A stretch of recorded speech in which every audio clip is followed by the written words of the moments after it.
अशोक स्तंभ से जुड़ी कंट्रोवर्सी के बारे में तो आप सभी जान ही चुके होंगे, जिसमें प्रधानमंत्री नरेंद्र मोदी द्वारा न्यू पार्लियामेंट हाउस में नए अशोक स्तंभ की स्थापना को लेकर काफी कंट्रोवर्सी हो रही है, जहां अशोक स्तंभ के आकार को बदले जाने को लेकर काफी विवाद छिड़ गया है। लेकिन क्या आप जानते हैं इस अशोक स्तंभ का इतिहास आखिर क्या है? अशोक स्तंभ को किसने बनवाया था और कैसे इस स्तंभ की खोज हुई? फिर कैसे ये स्तंभ देश का राष्ट्रीय प्रतीक बना और इसका डिजाइन किसने किया? और सबसे अहम सवाल, आखिर कहां-कहां इस चिन्ह को इस्तेमाल नहीं किया जा सकता? चलिए जानते हैं पूरा इतिहास। अशोक स्तंभ को भारत के महान सम्राट अशोक ने 250 ईसा पूर्व के आसपास बनवाया था और ये इकलौता अशोक स्तंभ नहीं था। सम्राट अशोक ने ऐसे और भी स्तंभ को बनवाया था, जिन्हें भारत में मौजूद उनके अलग अलग राज्यों में लगवाया गया था और खासकर इन स्तंभों को बौद्ध मठों में लगाया गया था। हिस्टोरियंस के मुताबिक सम्राट अशोक ने इन स्तंभ को धर्म स्तंभ के निशानी के रूप में बनवाया था। आज तक सम्राट अशोक के सिर्फ 7 अशोक स्तंभ ही मिल पाए हैं। इनमें से सांची का स्तंभ भी प्रमुख है, लेकिन इन सभी स्तंभों का डिजाइन अलग अलग है। सम्राट अशोक के ये स्तंभ बिहार, उत्तर प्रदेश, हरियाणा,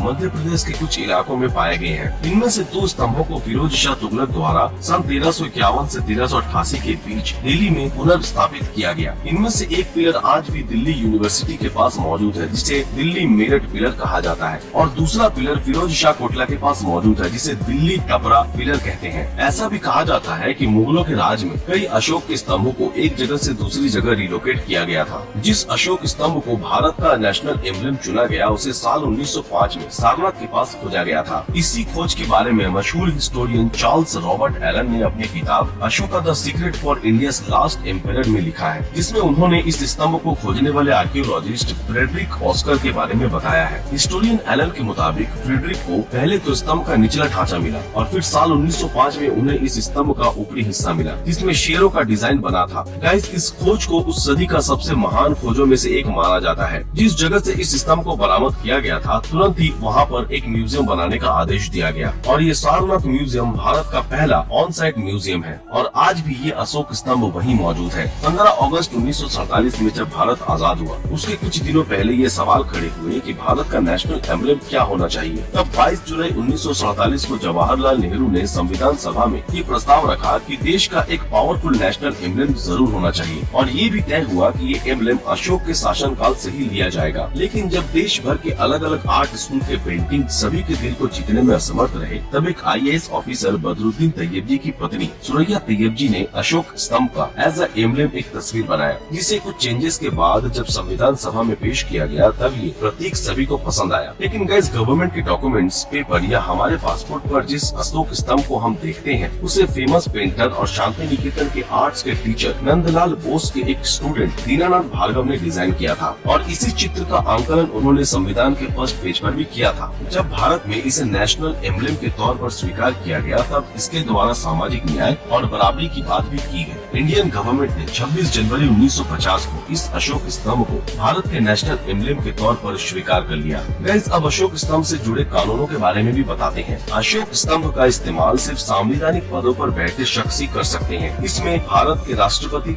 उपराष्ट्रपति, प्रधानमंत्री, केंद्रीय मंत्री, राज्यपाल, उपराज्यपाल, न्यायपालिका और गवर्नमेंट सेक्टर के उच्च अधिकारी शामिल हैं। लेकिन रिटायर होने के बाद कोई भी एक्स गवर्नमेंट ऑफिसर या एक्स मिनिस्टर बिना ऑर्डर के इस एम्बलम का इस्तेमाल नहीं कर सकता। इस लॉ के मुताबिक अगर कोई आम नागरिक अशोक स्तंभ का इस्तेमाल करता है, तो उसे 2 साल की जेल और 5,000 रुपए तक का जुर्माना हो सकता है।